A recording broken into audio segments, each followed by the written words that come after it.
What is up, Flick fans? Welcome back to my channel. No Exit is the brand new thriller on Hulu. Today, we're going to talk about it. I need you in the comments down below. Did you watch this thriller? Did you like it?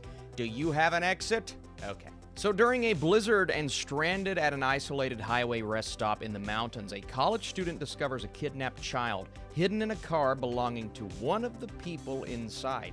Directed by Damian Power, starring the likes of Havana Rose Liu as Darby, Danny Ramirez from The Falcon and the Winter Soldier, Del Dickey, and Dennis Haysbert. That's all, State Stand. Are you in good hands? I love Dennis Haysbert. I really do. And overall, I thought this cast was one that can't be trifled with.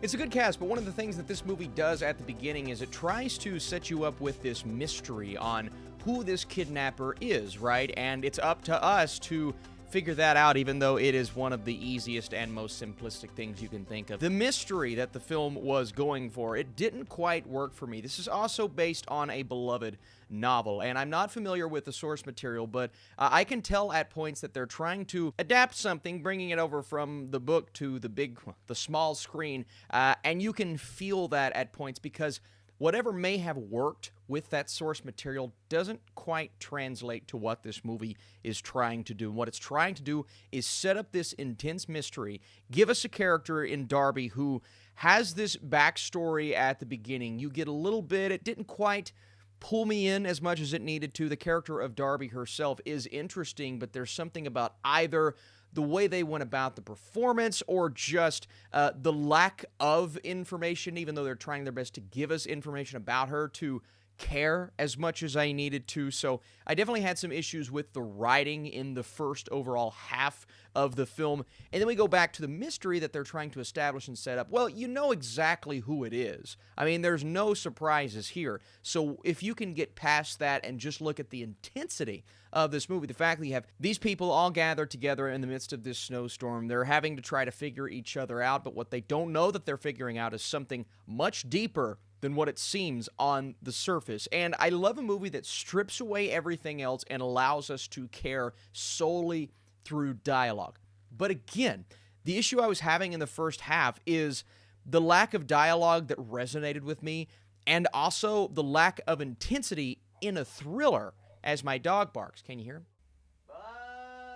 And not that the first act of the movie is without its intense moments, right? But they're very few and far in between. And then the momentum, the intensity that we're starting to get going into that second act is completely halted. And the entirety of the second act of the movie is just kind of the audience sitting and waiting on something to happen. Now, does something happen in the third act? Yes, and that's where this movie starts to redeem itself, because that's when the intensity picks up. I think the performances start to shine a little bit more, especially looking at Danny Ramirez. He's very good in the second half of this movie. You feel a lot from all of the characters, and again, I love someone like a Del Dickey or a Dennis Haysbert. They're both excellent in this film.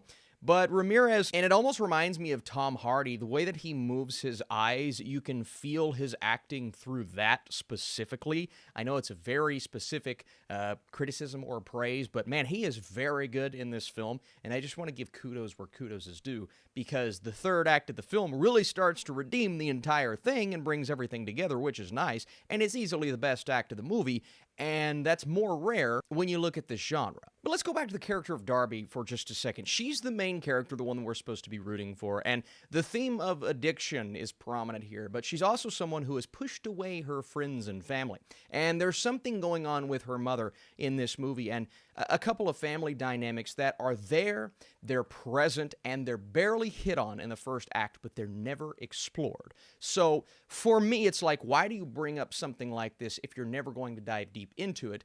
Or my philosophy would be, if you bring up something this interesting that we could dive and sink our teeth into, then you need to explore that just a bit more. Maybe take some time away from the dullness of the second act and give us more character depth and development, because while I think the idea of what we get in the second act is more interesting, the way they went about it didn't quite work. So again, overall, it's like a roller coaster of emotions with this film. I was bored at times, I was really on edge at times, But then we get into the third act, and that is easily, like I said earlier, the best act of the movie. It escalates into something that's really intense, and the film as a whole, it had the possibility of being something not necessarily like Prisoners, but that vibe and that sort of intensity throughout the film, and for me, it didn't quite work throughout the film, but again, the third act, it really picks up, it really elevates, and I thought it ended in a strong way. The final scene itself could have used some work, but the overall third act, it helped me with this film because, again, I just wasn't on board. I wasn't feeling it